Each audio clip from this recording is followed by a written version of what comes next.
guys, I'd like to try something new, and you guys have actually made this possible. When YouTube a while back started offering something called fan funding, and I put a link in my description, 3 of you, and I don't know who because YouTube doesn't share that, but 3 of you actually followed that link and sent in $84. So I went shopping.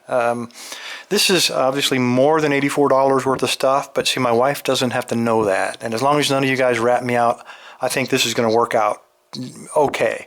But you might ask, well, what motivated you to go through this? Well, I'll tell you. And you guys probably remember I reviewed these 3 this Sparrow's training lock. It's actually 3 different models here. They're clear training locks. And in the comments of this, there was somebody that just started gushing about this other product. He just started going on and on about how wonderful it was and well designed and blah, blah, blah, blah, blah.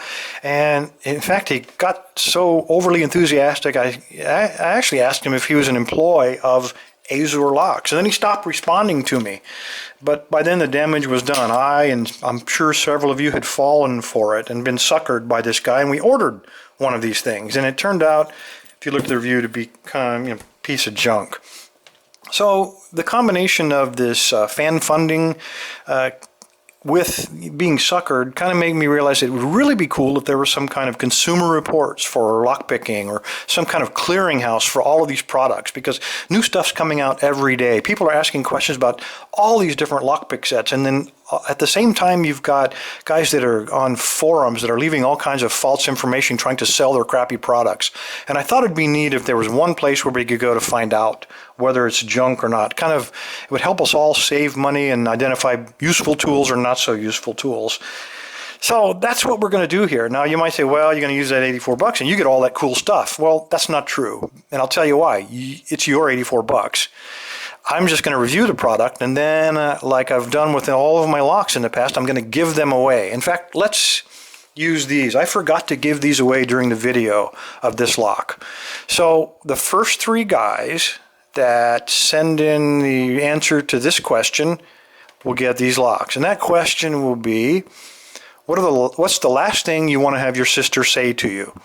Now, keep it clean, keep it funny, just post it as a normal message so we can all appreciate the humor. And then at the end of, say, 48 hours, I'll pick the best answer, or the 3 best answers, and you guys will get those locks. I'm doing it that way because I had a lot of comments. I used to give away things by saying, okay, the first guy to PM, but we've got viewers around the world. And so guys from Europe would email me saying, that's not really fair because within minutes of posting the video, that item was gone. I never had a chance because it was the middle of the night for me. So hopefully this new raffling format will work out and be a little fairer in the distribution of this stuff. The way it will work is when I review an item, I will tell you who won the items from the previous video. I'll review the item and then I will raffle off that item to somebody. I'm not going to keep any of this stuff. So anyway, there you go. If you have ideas for things that you want to that you'd like to see reviewed, send it in. I'll put it on the list, and as time and funds appear, I'll get to it. Anyway, you 3 guys that sent in the $84, thank you for helping germinate this idea. Everybody else, stay safe, stay legal.